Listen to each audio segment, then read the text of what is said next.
I'm Huub van Riel. I'm artistic director of the Bimhuis, where we are right now. That is in the bar of the Bimhuis, which is also an important portion of the organization. The Bimhuis started in 1974 and I got involved in 1976. And the Bimhuis at the time was part of a bigger organization called Stichting Jazz in Nederland, Dutch Jazz Foundation. This would be a big story to explain and possibly not so interesting. The Bimhuis always was fairly independent within that organization and was separated from the other functions of that organization in the late 80s, early 90s. I'm not even sure about the year right now. And continued just as Bimhuis, and I've been its artistic director ever since. And have been booking the Bimhuis since as part of some committee in the first few years and fairly independently from I guess 78, 79 onwards, which is quite a long period sometimes, which sometimes takes me by surprise. What, that long? I guess that means it's a nice thing to do. It is, of course.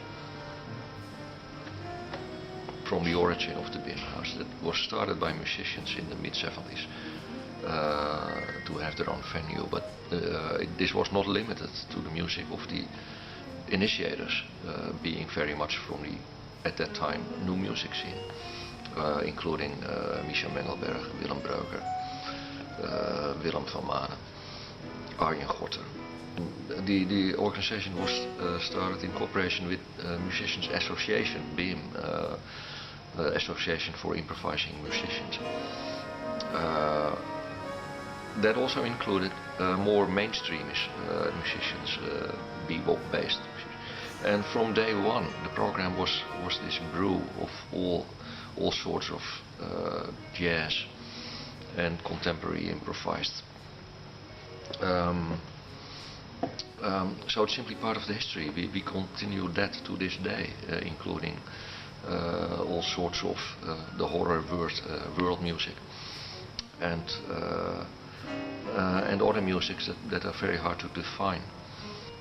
They all these musics have their own share in the music, and one of the things that I particularly like about the Bimhuis, and that follows from its history and how we dealt with it, is that for many, including more traditional players, the reputation is based not just on Dexter Gordon having played here and everybody else, but also being the home of the newest music in the field. And they very often, people who are in somewhat more traditional field want to be associated with this home of new music, which I think is a much better position for the new music than have to fight your way in this other place, dealing with all these definition problems of jazz and jazz audiences and the jazz world that can be pretty much in the way of the development of jazz, as we know. So it's I find that particularly interesting. People in marketing, so people working with us, there's also always this little bit of tension, like should we not label these concerts to make it easier for them to take the audience by the hand? You might be if you're interested in this. And I like the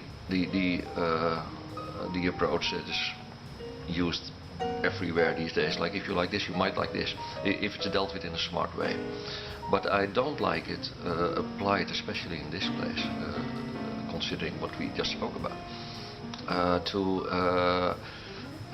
like jazz or advanced jazz or contemporary or world music, this, that, and the other.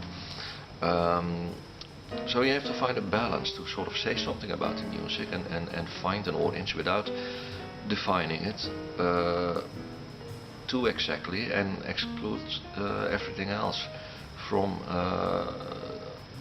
from who you approach with the information. Like, this is for you, that's for you. That's horrible. And such a contradiction to the nature of what this place is about. And of course audiences in the Bimhuis can be wildly different from night to night, but there's always a bit of overlap. Yeah. And on the extremes there would hardly be any overlap, but well, that's why they are the extremes. Because without the city support, we would not. I mean, our own income is huge, but it's to do what we do without this support would be quite impossible on this scale. And another topic is when you look around you in this room, the location we have now, the city built this spot, a venue for Muziekgebouw Bimhuis, to the purpose on this is the old docklands of Amsterdam, like in most old harbor towns.